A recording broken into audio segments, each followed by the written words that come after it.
My family asked me to cook 18 dishes for Thanksgiving, which took me 2 full days of work despite my arthritis pain. When I arrived with everything they requested, I counted the chairs at the beautifully set table, 17 seats for 18 people. Mom can eat in the kitchen, my daughter-in-law whispered to my son, thinking I couldn't hear. After 40 years of holiday meals where I poured my heart into feeding everyone, they couldn't even save me a seat at the table. They treated me like the help, not family. My own children, who I raised with such love, decided I wasn't worth making space for. The worst part was how they criticized my food while excluding me. My grandson complained my potatoes were lumpier than usual, and my granddaughter whined about too much sugar in the cranberry sauce. They expected perfection from me, but couldn't offer basic respect in return. That's when I knew exactly what to do with those 18 dishes. I've been the family matriarch for nearly 4 decades now. Every holiday, every milestone celebration, it's always been my kitchen, my rules, my love poured into feeding the people I cherish most. My children grew up watching me roll out pie crusts and baste turkeys. My grandchildren learned to snap green beans sitting at my kitchen counter. Food has always been my language of love, even as arthritis has gradually twisted my fingers into painful hooks that struggle with the peeler and knife. This Thanksgiving was supposed to be different. Mom, you've done enough, my daughter Sarah said over the phone last week. You're 68 years old with bad arthritis. Let us handle it this year, you just bring yourself. I felt a rush of gratitude when she said that. For the first time in 40 years, I imagined what it would be like to simply show up, to be served rather than serve. I allowed myself to picture sitting with a glass of wine while others bustled in the kitchen. The thought brought tears to my eyes. That sounds wonderful, honey, I told her. I'll just bring a pie or two, can't help myself. Perfect, Sarah said. Michael's hosting at his place, just come hungry at 2 o'clock. I hung up feeling lighter than I had in years. My son Michael's house was beautiful with that enormous dining room and kitchen he and Jennifer had renovated last year. I imagined the grandchildren running around while the adults prepared the meal. It would be a nice change.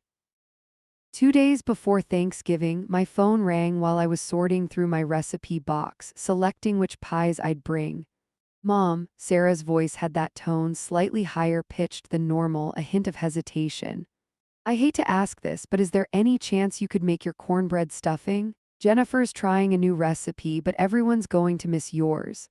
Of course, honey, I said without hesitation. That's no trouble at all. An hour later, Michael called. Mom, I know Sarah already asked about the stuffing, but the kids were wondering if you could possibly make your sweet potato casserole with the marshmallows. They say it's not Thanksgiving without it. By that evening, my list had grown to 5 dishes. By the following morning, 10, each family member called with their small request. My grandson Ethan wanted my homemade rolls. My granddaughter Lily insisted no one made cranberry sauce like Grandma. Jennifer herself called to ask if I'd mind making my famous pumpkin cheesecake, since you're already baking pies anyway. I stood in my kitchen Wednesday morning staring at my list, now 18 dishes long. Every signature holiday dish I'd ever made was on there. Turkey, gravy, 2 styles of potatoes, 3 vegetable sides, 4 desserts, appetizers, bread, all the fixings. My arthritis was already flaring just thinking about the work ahead. I should have said no. I should have reminded them of Sarah's original offer to let me rest this year. But the people pleaser in me, the mother and grandmother who defined herself by nurturing others, couldn't form the word no when it came to feeding my family. I drove to the grocery store Wednesday afternoon, wincing as I gripped the steering wheel. The place was packed with last-minute shoppers, but I methodically worked through my list. My cart overflowed, and the cashier raised her eyebrows at the mountain of food. Big Thanksgiving? She asked. Just family, I said, smiling through my exhaustion. 18 dishes for 18 people, she whistled. You must really love them. I nodded, swallowing hard, more than anything. By the time I arrived home, my hands were throbbing. I unpacked the groceries slowly, arranging ingredients for each dish. The work ahead was daunting. I'd need to start immediately to have everything ready by tomorrow afternoon. I chopped vegetables until my fingers cramped, then soaked them in warm water before continuing. I rolled dough for pies, pressing through the pain. The mixer helped with some tasks, but many required handwork that no machine could replace. By midnight, my kitchen counters were covered with partially prepared dishes, ready for final cooking in the morning. As I was about to head to bed for a few precious hours of sleep, my phone rang. It was Michael. "Hey Mom, just checking that you're all set for tomorrow.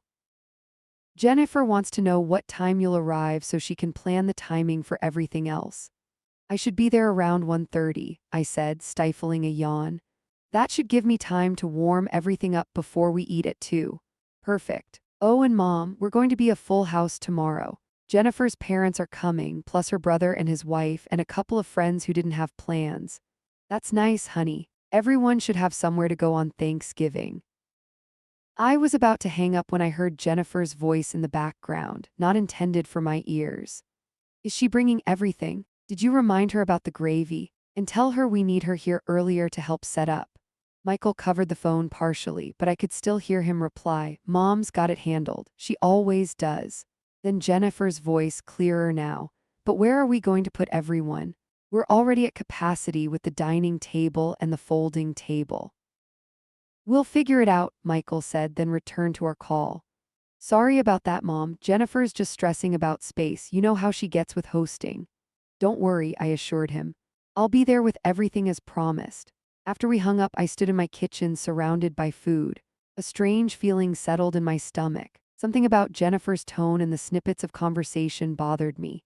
I pushed the thought aside and headed to bed, setting my alarm for 5:00 a.m. Morning came too quickly. I worked steadily through dawn, baking, roasting, simmering. By noon, my kitchen looked like a catering operation. 18 dishes, carefully covered and packed for transport. The turkey was carved and arranged on my best platter, kept warm in my barely used double oven. Gravies and sauces were in insulated containers. Pies and desserts were boxed to protect their delicate surfaces. As I packed my car, every joint in my body screamed in protest. I had to make 3 trips from kitchen to driveway, carefully arranging the food so nothing would spill. The effort left me breathless, but a sense of accomplishment pushed through the exhaustion. I'd done it despite everything. My family would have their perfect Thanksgiving meal. I pulled into Michael and Jennifer's driveway at exactly 1:30. Their 2-story colonial was decorated with tasteful fall wreaths and pumpkin arrangements. Cars lined the street. Clearly, everyone had already arrived. Before getting out, I checked my reflection in the rearview mirror. The woman looking back had dark circles under her eyes and lines of pain around her mouth. I applied some lipstick and pinched my cheeks for color, then took a deep breath. "Time to celebrate," I whispered to myself, reaching for the first container of food. I struggled up the front walk with the first load of dishes, my arms trembling under the weight. Michael's front door was unlocked, so I nudged it open with my foot and entered a house filled with laughter and conversation. The smell of scented candles mixed with the aroma of whatever Jennifer had cooking in her kitchen. "Hello," I called out. "I could use some help with the food." My grandson Ethan poked his head out from the living room where the football game blared. "Oh, hey, Grandma," he said, not moving from his spot. "Mom said you'd be here soon." Sarah appeared from the kitchen, wiping her hands on a decorative towel. "Mom, you made it." She took one small container from my stack. "We were getting worried." "I'm right on time," I said, trying to keep the strain out of my voice. "There's a lot more in the car." "Michael," Sarah called over her shoulder. "Mom needs help bringing in food." My son emerged from the crowd gathered around the television. "Hey, Mom," he said, giving me a quick side hug before taking 2 containers. "Jennifer's parents brought wine. Want a glass?" "Maybe after we get everything inside," I said, turning back toward the door. It took 4 more trips to bring in all 18 dishes. I made 3 of those trips alone while my family quickly returned to their conversations and the game. By the last load, sweat beaded on my forehead despite the November chill, and my hands had gone from aching to nearly numb. Jennifer finally emerged from the kitchen, looking pristine in a rust-colored sweater dress and full makeup. "Martha, you're here," she said, air kissing near my cheek. Thank goodness. We've got a bit of a kitchen situation. The appetizers I made aren't quite right. I followed her into the kitchen where a tray of store-bought pinwheels sat next to a bowl of what appeared to be homemade dip gone wrong, separated and watery. I tried that spinach artichoke recipe you gave me, but something happened, Jennifer said, frowning at the bowl. Could you fix it? People are getting hungry. Without waiting for my response, she glided back to her guests. I sighed, set down my last load of food, and got to work salvaging her dip. 20 minutes later, I'd repaired the appetizer and arranged everything on Jennifer's serving platters, disguising the store-bought items among my homemade ones. I carried the trays out to appreciative murmurs from the guests, most of whom I recognized. Jennifer's parents nodded politely from their prime spots on the sectional sofa. Her brother Todd and his wife Amy were deep in conversation with my daughter Sarah and her husband. Various grandchildren and a few people I didn't recognize, presumably the friends who didn't have plans, filled the remaining seats. The food looks wonderful, one woman said, helping herself to a stuffed mushroom I'd made. Jennifer, you've outdone yourself. Jennifer smiled. Oh, Martha helped too. I pressed my lips together and retreated to the kitchen to begin warming the main dishes. The work kept me separated from the party, but at least my aching body could lean against the counter for support. Through the doorway, I could see everyone enjoying themselves, wine glasses in hand, sampling the appetizers I'd rescued and prepared. An hour later, with dinner nearly ready, I stepped into the dining room to see where I should place each dish. Jennifer had done a beautiful job decorating. The table was picture perfect with her wedding china, polished silver, crystal glasses, and an elaborate centerpiece of gourds and fall flowers. A smaller folding table had been set up nearby, clearly for the children or less important guests. I counted the place settings. The main table had 12 perfectly arranged settings. The smaller table had 17 places for 18 people. I counted again, thinking I'd made an error. No, definitely 17. Jennifer, I said when she entered the dining room. I think we're missing a place setting. There are only 17, but there are 18 of us. Jennifer's eyes darted to Michael, who had followed her in. Well, we're a bit tight on space, she said. We had to get creative with the seating arrangements. Where am I sitting? I asked directly. Michael looked uncomfortable. Mom, Jennifer cut him off with a whisper I wasn't meant to hear, but my hearing has always been sharp. Mom can eat in the kitchen when everyone's served. There's that stool by the counter. My heart sank. After 40 years of hosting, after 2 days of cooking 18 dishes despite my arthritis, after delivering everything as promised, I didn't warrant a seat at my own family's table. I was to eat alone in the kitchen like the help. I stood silent, letting the realization wash over me. Neither Michael nor Jennifer would meet my eyes. I see, I finally said, my voice steadier than I expected.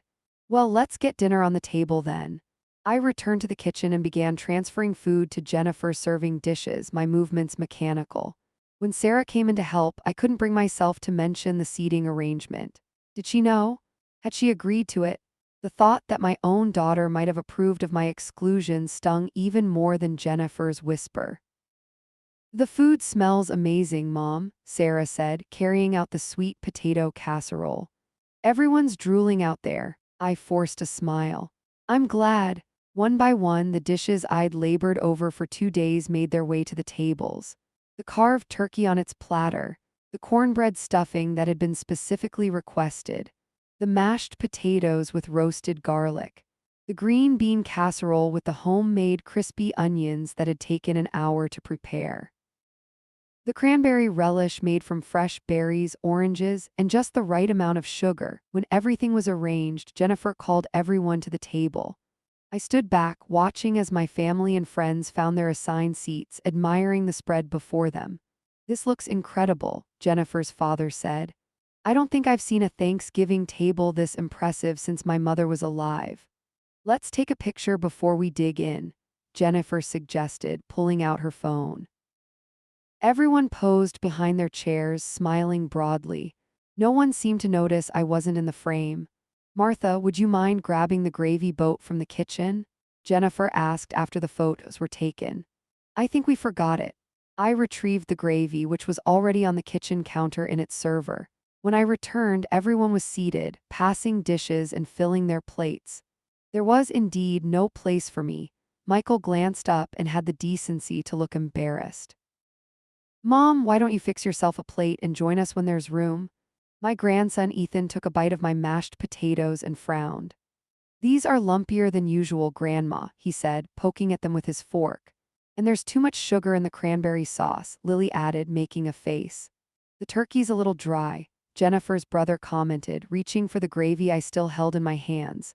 I placed the gravy boat on the table, my mind suddenly clear in a way it hadn't been in years. I looked around at my family, enjoying the meal I'd prepared, criticizing the food I'd stayed up all night making, sitting at a table where there was no place for me. For 40 years, I'd put their needs before my own. For 40 years, I'd cooked and cleaned and cared, expecting nothing in return except the joy of being together. But standing there, invisible in my own family, I realized that wasn't enough anymore. I stepped back from the table, my decision made. I quietly slipped back into the kitchen while my family continued eating and chatting, seemingly oblivious to my absence. My purse sat on the counter where I'd left it earlier. As I reached for it, a folded newsletter fell out. The St. Vincent's Shelter Quarterly Update. I'd picked it up at the grocery store checkout yesterday, my hand automatically reaching for it out of old habit. 25 years ago, before grandchildren and retirement, I'd volunteered at St. Vincent's every Wednesday. I'd help prepare meals, serve food, and sometimes just sit and talk with the residents. Director Alina Ramirez and I had become friends during those years. Life got busy, the volunteering stopped, but I still sent a check each Christmas and kept up with their newsletter. I stared at the colorful page with its headline, Thanksgiving Meal Plans Volunteers Needed. A memory surfaced of Alina telling me years ago, "You always have a place here, Martha. The kitchen door is never closed to you." I ran my fingers over the glossy paper, noticing the shelter's phone number printed boldly at the bottom. My family's laughter drifted in from the dining room, along with Jennifer's voice announcing it was time for seconds. In that moment, my decision crystallized. I didn't need to confront them or make a scene. I didn't need to accept my exclusion and eat alone in the kitchen. There was a third option, one where my efforts would be valued and my presence welcomed. I quietly gathered my purse and the newsletter, then moved to the refrigerator where I'd stored my serving containers after transferring the food to Jennifer's dishes. Taking them out one by one, I began the process of reclaiming my Thanksgiving dinner. When Sarah walked in carrying dirty appetizer plates, she stopped short. "Mom, what are you doing?" "Just rearranging things for serving," I said calmly, continuing to transfer stuffing from Jennifer's ceramic bowl back into my container. Sarah looked confused but nodded. "Okay, do you need help?" "No thank you, honey, I've got it under control." I smiled at her and she returned to the dining room. Working swiftly and methodically, I reclaimed each dish I'd prepared. The turkey and gravy, the mashed potatoes that were too lumpy, the overly sweet cranberry sauce, the sweet potato casserole with its now melted marshmallow topping. Each item went back into the containers I'd brought them in. I left only Jennifer's store-bought rolls and the sad green salad she'd prepared as her contribution. I worked silently, listening to my family eat and talk without me. No one came to check why I wasn't joining them. No one noticed what I was doing in the kitchen just steps away. Their obliviousness only strengthened my resolve. When all 18 dishes were safely packed away, I slipped out the side door to my car and carefully arranged everything in the trunk and back seat. Returning to the kitchen, I picked up my phone and stepped into the small powder room off the hallway for privacy. I still had Alina's number in my contacts from the Christmas card I'd sent last year. I pressed call, my heart racing with an excitement I hadn't felt in years. "Hello, Martha," Alina's warm voice answered. "What a lovely surprise on Thanksgiving." "Alina," I said, keeping my voice low, "I have an unusual question. Does St. Vincent's have enough food for Thanksgiving dinner today?" "We have the basics covered," she replied.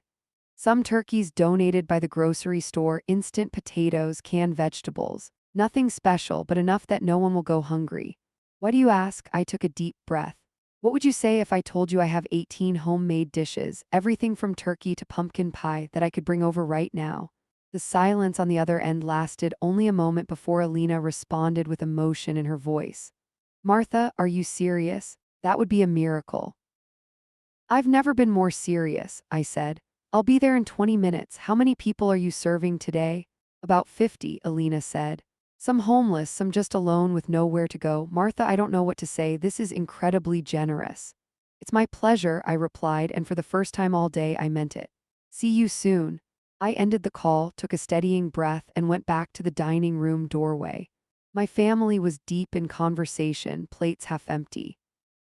No one looked up when I appeared. I'm heading out for a bit, I announced to the room. Michael glanced up, finally noticing me. Everything okay, Mom? Everything's fine, I assured him. I just have somewhere I need to be. Enjoy your meal. Before anyone could question me further, I slipped out the front door and into my car. As I pulled away from my son's beautiful house with its table of 17 settings, I felt lighter than I had in years. The drive to St. Vincent's took 15 minutes. The shelter was housed in an old church building downtown, its brick facade worn but sturdy. Alina was waiting at the back entrance when I arrived, her face lighting up as I parked. Let me help you, she said, rushing to my car as I opened the trunk. She peered inside and gasped. Martha, this is a feast fit for royalty. Two young volunteers appeared behind her, equally amazed at the bounty. Together, we unloaded all 18 dishes and carried them into the shelter's modest kitchen. We weren't expecting anything like this, Alina said, arranging the food on the long stainless steel serving counter. We usually save the special meals for Christmas when we get more donations. The kitchen staff gathered around, exclaiming over each dish.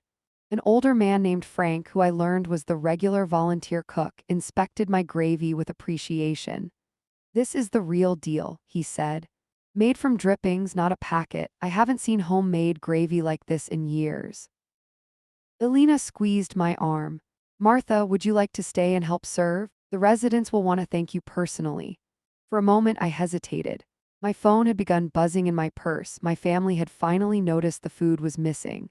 But looking at the eager faces of the shelter staff and volunteers, I made my decision. I'd love to stay, I said, hanging my coat on a nearby hook. Where do you keep your serving aprons? Alina led me to a small closet and handed me a clean white apron.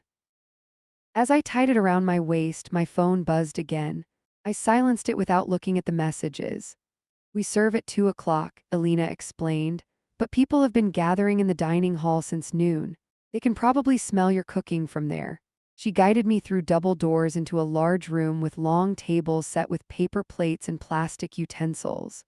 About 50 people of all ages sat waiting patiently. Some chatted in small groups, others sat alone, lost in thought. There were elderly individuals, young families with children, and everyone in between. When Alina announced that a special Thanksgiving meal had been donated, applause broke out across the room. Several people stood up to get a better look at the food being brought out by the volunteers. Did you make all this yourself? Asked a woman with a small girl beside her. I did, I said, suddenly shy about the attention. God bless you, she replied, her eyes filling with tears. My daughter hasn't had a home-cooked meal since we lost our apartment. This means more than you know. As we began serving, I found myself standing behind my own turkey and stuffing. Each person who came through the line looked me in the eye and thanked me sincerely. Some asked for the recipes. Others told me it reminded them of holidays past, when they had homes and families to celebrate with. A veteran named Tom closed his eyes after tasting my cornbread stuffing. This tastes like my mother's, he said quietly. I haven't had Thanksgiving like this since before my deployment. An elderly woman named Grace took my hand after I served her. Thank you for making us feel human today, she said, her fingers wrinkled but strong around mine. A meal made with love is a rare gift. I felt tears welling in my eyes as I continued serving. My phone kept vibrating in my apron pocket, but the messages from my family seemed less important with each passing minute. Here my food wasn't being criticized, it was being savored. Here I wasn't invisible, I was essential. Here there was a place set for everyone at the table, including me. After every resident had been served, Alina insisted I fill a plate for myself and join a table where several seniors were enjoying their meal. An empty chair waited for me, pulled out in welcome. Please, you must eat too, Alina said. You've earned it more than anyone. I selected modest portions of my own cooking and sat down among strangers who immediately made me feel like an honored guest. A gentleman named Walter, with kind eyes and a neat gray beard, offered me a paper napkin he'd saved. The nice ones ran out, he explained. I was saving this one just in case. Across from me, a woman introduced herself as Marjorie. She wore a faded but clean blouse with a small brooch pinned at the collar. Your sweet potato casserole is divine, she said. Reminds me of how I used to make it when my children were small. Do they live nearby? I asked her. A shadow crossed her face. My daughter's in Seattle. She sends Christmas cards. My son, I don't know anymore. Life takes unexpected turns. I nodded, understanding more than she knew. Yes, it certainly does. For the next hour, I ate among people who shared their stories openly. Walter had been a high school math teacher before a series of health problems left him unable to work. Marjorie had lost her home after her husband died, leaving her with debts she didn't know existed. A younger man named David had been a successful accountant until addiction took everything. None of them spoke with self-pity or bitterness. They shared their histories matter-of-factly, punctuating difficult moments with humor and resilience that humbled me. They asked about my cooking, complimenting specific flavors and techniques with genuine interest. Not one person mentioned lumpy potatoes or overly sweet cranberry sauce. My phone continued vibrating in my pocket. Eventually, I excused myself to check it, walking to a quiet corner of the room. 27 missed calls and 42 text messages. Most were from Michael and Sarah, their tone evolving from confusion to concern to anger. Mom, where are you? Why did you take the food? This isn't funny. Everyone is waiting for dessert. Are you having some kind of breakdown? Mom, call me back now. The most recent message from Michael caught my eye. I tracked your phone location. You're at that homeless shelter downtown. What are you doing there with our Thanksgiving dinner? I took a deep breath and typed a simple response. I'm fine. The food is being enjoyed by people who are grateful for it. I'll call later. As I pressed send, Alina approached with her phone in hand. Martha, I hope you don't mind, but I took a few photos for our newsletter. Would you like to see them? She showed me several pictures of the residents enjoying the meal, their faces alight with pleasure. In one image, I stood serving turkey, my own face more relaxed and joyful than I'd seen it in years. May I send these to you? Alina asked. Please, I said, giving her my number. Just as she finished, my phone rang in my hand. Michael's name flashed on the screen. After a moment's hesitation, I answered. Mom, what the hell is going on? His voice was tight with anger. You stole our entire Thanksgiving dinner and took it to a homeless shelter? Jennifer's parents are here. We have guests. This is completely inappropriate behavior. I let him finish before responding calmly. Michael, I cooked 18 dishes over 2 days despite my arthritis. I delivered everything as promised, and then I discovered there wasn't even a seat for me at the table. That's not true, he protested, though his voice lacked conviction. We would have made room. In the kitchen, after serving everyone else, I heard Jennifer say it. His silence confirmed what I already knew. After a moment, he tried another approach. Mom, if you were upset, you should have said something. Taking the food and disappearing was childish and embarrassing. I made a choice, I replied. I chose to share my cooking with people who value both the food and the person who prepared it. We value you, Mom, he insisted, but his words sounded hollow even to him. Michael, I'm not coming back today. The food is gone. 50 people just enjoyed it. I'll call you tomorrow. This is ridiculous, he said. I'm coming to get you. No, you're not, I replied firmly. I drove here myself and I'll drive myself home when I'm ready. Enjoy the rest of your Thanksgiving. I ended the call before he could argue further. When I turned around, Alina was discreetly organizing a cleanup crew, giving me privacy for my conversation. Everything okay? She asked when I rejoined her. It will be, I answered truthfully. Family is complicated, she nodded knowingly. Many of our residents would agree with you there. As the meal wound down, residents approached to thank me personally.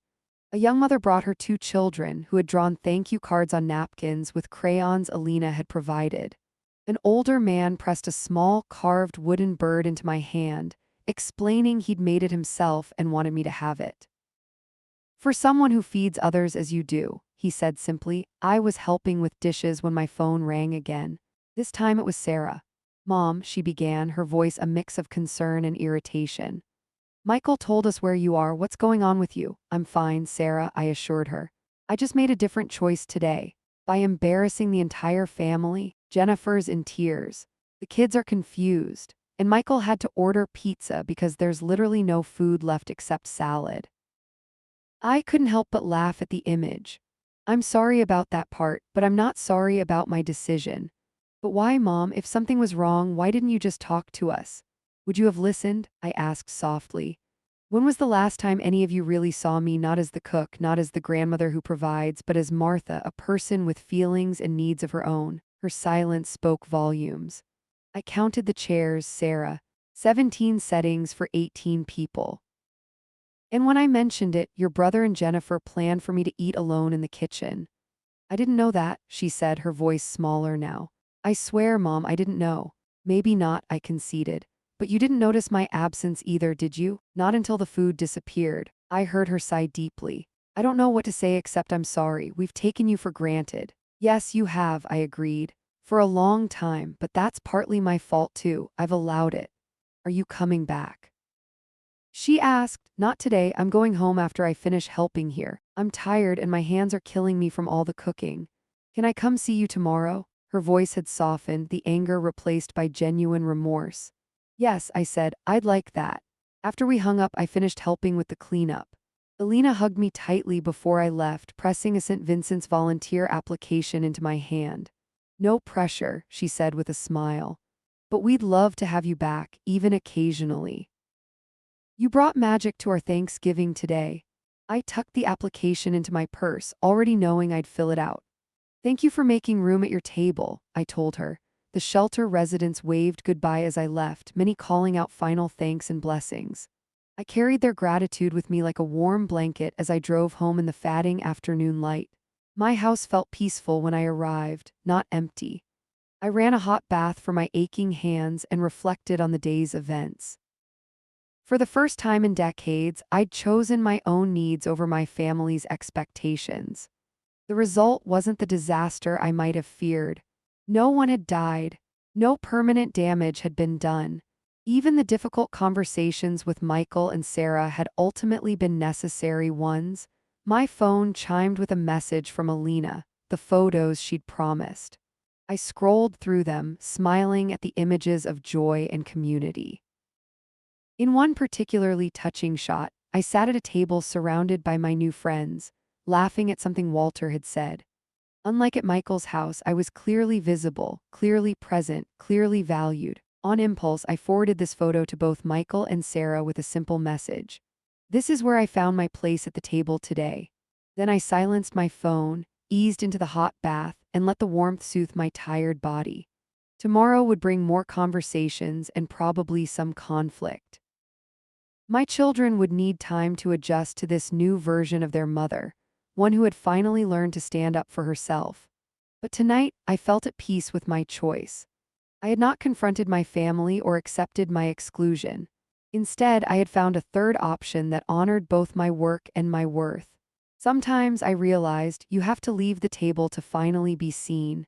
I slept deeply that night, my body exhausted from 2 days of cooking and emotional upheaval. When I woke, sunlight was already streaming through my bedroom windows. For the first time in years, I had no Black Friday shopping plans, no leftover management strategy, no family obligations pulling me out of bed before I was ready. I checked my phone to find more messages from both children, their tones ranging from contrite to defensive. Michael had texted at 7 a.m. I'm coming by at 10 to talk and pick up the serving dishes. Jennifer needs them back. I made coffee and toast, enjoying the quiet morning ritual without rushing. By 9:45, I had showered, dressed, and gathered Jennifer serving dishes in a box by the front door. I wasn't going to argue about China when there were more important matters to discuss. Michael's SUV pulled into my driveway precisely at 10. He sat there for a moment before getting out, his expression a mix of irritation and discomfort as he approached the door. I opened it before he could knock. "Good morning," I said, stepping back to let him in. "Mom," he acknowledged stiffly, his eyes landing on the box of serving dishes. "I see you're prepared." "Jennifer's dishes are all there, washed and ready to go home," I confirmed. "Would you like coffee?" He hesitated, then nodded. "Sure." In the kitchen, Michael watched me pour his coffee with the careful scrutiny of someone trying to determine if their parent had gone senile overnight. I added cream and sugar the way he liked it and passed him the mug. "How's Jennifer?" I asked, sitting across from him at my small kitchen table. "Upset," he replied. "Embarrassed. Her parents were still there when we realized what had happened. We ended up ordering pizzas, but it wasn't the same." "I imagine not," I said, keeping my voice neutral. "Mom, I don't understand why you did this. If you were upset about something, why didn't you just say so? Taking all the food and disappearing was so dramatic and unnecessary." I took a sip of my coffee before responding. "Would you have listened if I had said something? Would anyone have cared that there wasn't a place for me at the table?" Michael shifted uncomfortably. "That was just a logistical issue. We would have figured something out." After I overheard Jennifer say I could eat in the kitchen, after I counted 17 place settings for 18 people, after I spent 2 days cooking 18 different dishes with my arthritis flaring so badly I could barely sleep. "We didn't ask you to cook all that," he protested. "Yes, you did," I corrected him. "Every single one of you called with your special request after Sarah initially told me I didn't need to bring anything. The list grew from 1 pie to 18 dishes because each of you asked for what you wanted without considering what that meant for me." Michael stared into his coffee. "We didn't realize how much work it was for you. Because you've never had to think about it," I said gently. "For 40 years, I've just done it all without complaint. That's partly my responsibility. I allowed myself to be taken for granted." "So this was what, some kind of revenge?" His tone hardened again. "No, Michael, it was a choice to value myself when none of you were valuing me. The people at St. Vincent's were grateful not just for the food but for the person who made it. They saw me. For once, I wasn't invisible." "You're not invisible to us, Mom," he insisted. "You're our mother. We love you." "Love without respect or consideration isn't enough anymore," I told him. "I'm 68 years old with arthritis that gets worse every year. I won't always be able to cook 18 dishes or carry heavy platters or stand for hours in the kitchen. Eventually, you'll all have to see me as a person with limitations and needs of my own." Michael was silent for a long moment. "I didn't know your arthritis was that bad." "You never asked," I pointed out. "None of you ever ask how I'm really doing. You just expect me to be the same mom who could do everything when you were growing up." Before he could respond, the doorbell rang. Sarah stood on the porch with a bakery box in her hands and regret in her eyes. "I brought breakfast," she said when I opened the door. "I thought we could talk." I welcomed her in, introduced her to the coffee pot, and soon we were all seated around my kitchen table. Sarah had brought croissants and danishes, which no one touched as the conversation grew more serious. "I saw the photo you sent," Sarah began. "You looked happy there." "I was," I confirmed. "Happier than I've been at a family gathering in a long time." "That hurts to hear," she admitted. "It hurts to say," I acknowledged. "But it's the truth. For years, I've felt more like a caterer than a family member at our gatherings. Yesterday just made it impossible to ignore anymore." "Mom, we never meant to make you feel that way," Sarah insisted, tears forming in her eyes. "I know you didn't," I said, "but intentions don't change the impact of your actions or your inactions." Michael leaned forward. "So what happens now? Are you going to abandon all our family traditions because of one bad Thanksgiving?" "I'm not abandoning anything," I corrected him. "I'm changing how I participate in them. From now on, if we have a family gathering, I expect a seat at the table. If you want me to cook, we'll discuss in advance what's reasonable given my physical limitations, and others will need to contribute too. I'm not a short-order cook or a servant." "That's fair," Sarah agreed quickly, shooting a warning glance at her brother. "And if I'm invited somewhere as a guest, I expect to be treated as one," I continued. "Not left to eat alone in the kitchen after doing all the work." Michael had the grace to look ashamed. Jennifer didn't mean it that way. I think she did, I disagreed. But that's between you and her. I'm telling you how I need to be treated going forward. What about Christmas? Sarah asked nervously. We always do Christmas at your house. We'll talk about Christmas in December, I said. For now, I want you both to know that I've decided to volunteer at St. Vincent's regularly. The experience yesterday reminded me how much I enjoyed community service before I became so focused on just serving our family. So you're replacing us with strangers. Michael's hurt was evident despite his accusatory tone. No, I'm expanding my world beyond just being your mother, I explained patiently. I'm remembering that I'm also Martha, a person with my own interests and value outside of what I do for my children and grandchildren.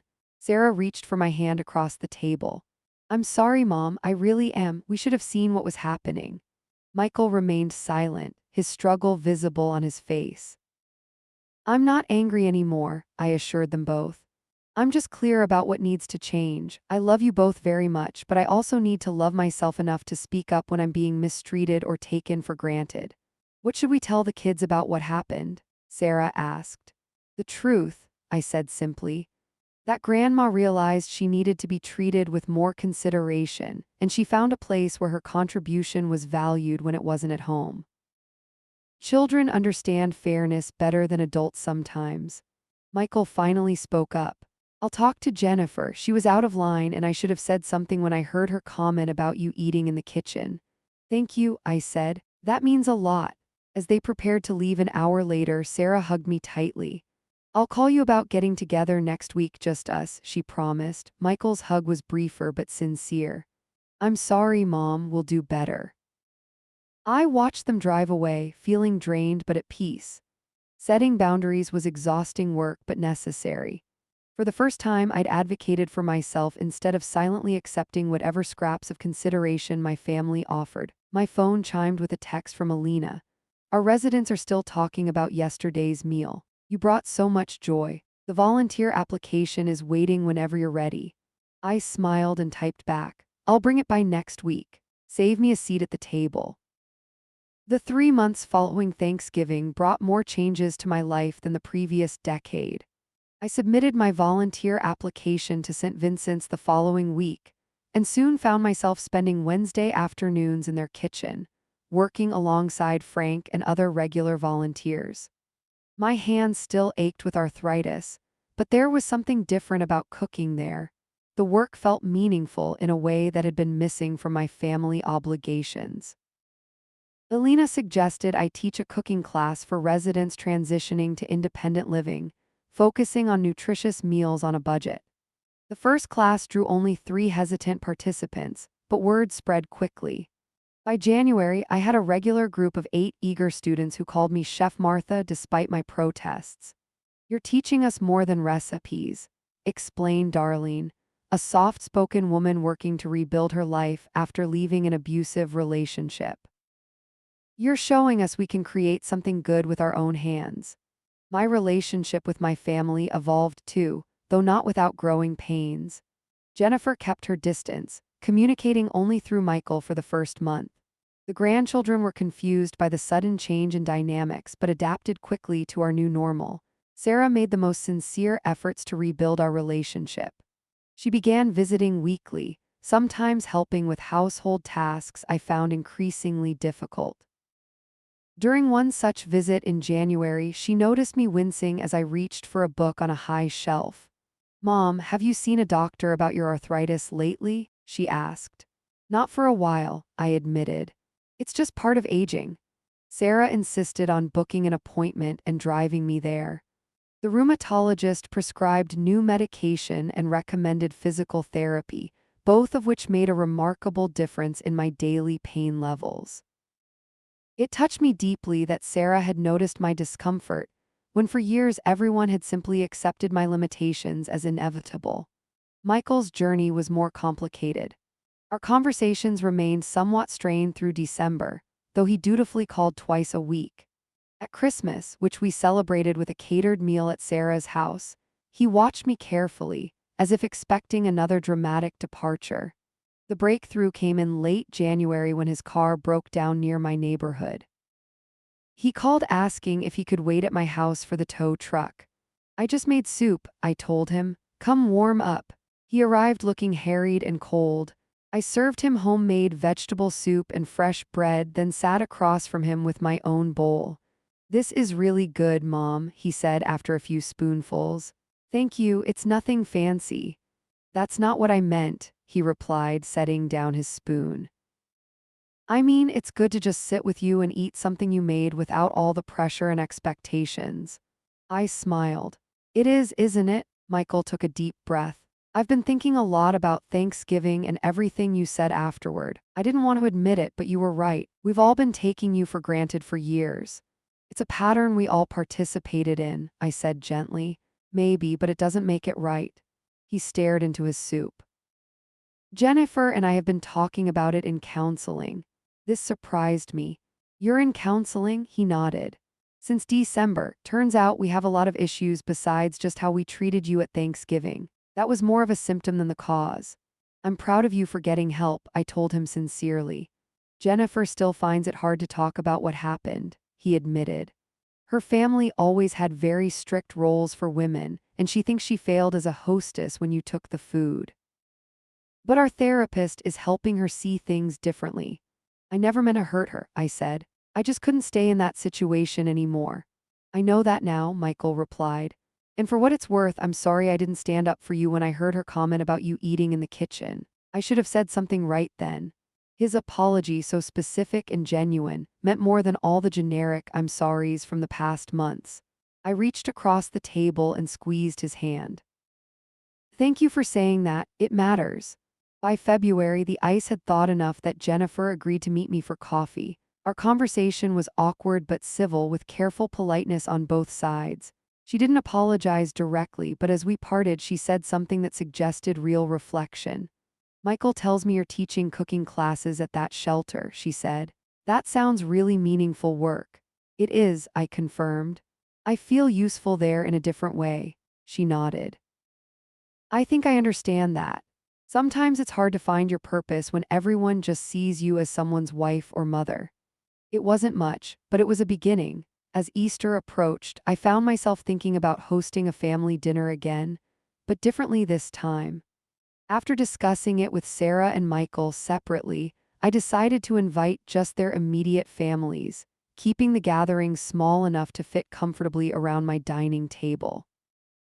I'd like to cook the main dish, I told them both, but I'm asking everyone to bring something substantial to share. And I need help with setup and cleanup. Neither argued. In fact, both seemed relieved to have clear guidelines for how to make the gathering work for everyone. When Easter Sunday arrived, I opened my front door to find Michael and his teenage son Ethan arriving early, just as requested. We're here to set up Grandma, Ethan announced, more mature than he'd seemed at Thanksgiving. The table needs to be extended with the leaf, I instructed. And there are fresh flowers in the refrigerator for the centerpiece. They worked efficiently while I put the finishing touches on the ham I'd prepared. Soon Sarah arrived with her husband and children, bearing a large green bean casserole and homemade rolls. Where would you like these, Mom? She asked, already heading for the kitchen to keep them warm. Jennifer arrived last with a beautiful strawberry salad and a somewhat tentative smile. I made the dressing from scratch, she offered. I hope you like it. It looks wonderful, I told her truthfully. Thank you for bringing it. We gathered around my dining table, which now had exactly the right number of chairs, one for each person present, including me in my usual place at the head of the table. Before we began eating, Michael raised his glass. I'd like to propose a toast, he said, his voice unexpectedly emotional. To Mom, who taught us some important lessons about family and respect this year. We're grateful for your patience with us as we learn to do better. Hear, hear, said Sarah, lifting her glass. Jennifer met my eyes across the table and raised her glass as well. To Martha, she added, using my name perhaps for the first time ever. My grandchildren, following the adults' example, lifted their water glasses solemnly. Even 13-year-old Lily, who had complained about my cranberry sauce being too sweet at Thanksgiving, seemed to understand the significance of the moment. Thank you all, I said, my heart full. This means more to me than you know. The meal that followed wasn't perfect. The ham was slightly overcooked, Sarah's husband forgot the dessert he'd promised to bring, and Ethan still checked his phone too often under the table. But the difference was palpable. People offered to refill serving dishes, noticed when someone needed the salt passed, and genuinely listened when others spoke. After dinner, I found Lily helping clear the table without being asked. I like this better than Thanksgiving, she confided. It's more relaxed. I agree, I told her. Sometimes smaller gatherings are nicer. And everyone has a place, she added with the insight of youth. That's important, right, Grandma? That's exactly right, I said, touched by her understanding. Everyone needs a place at the table. Later that evening, after everyone had gone home and the dishwasher hummed quietly in the kitchen, I sat in my favorite chair reflecting on the day. My phone chimed with a text from Alina reminding me about Wednesday's cooking class, where we'd be teaching residents how to prepare simple Easter leftovers. I smiled, thinking about how my life had expanded in ways I never expected. At St. Vincent's, I'd found purpose and community. In my family, I'd found a new respect and appreciation that felt genuinely earned rather than automatically granted. Sometimes standing up for yourself means walking away from the table where you're not valued. But sometimes, if you're fortunate, it means returning to a different table entirely. One where everyone has a seat, everyone contributes, and everyone matters. I'd learned that at 68, it wasn't too late to set boundaries, demand respect, and create the life I deserved. My hands still ached when I cooked too much, but my heart no longer ached from feeling invisible. That was a trade-off I could live with happily.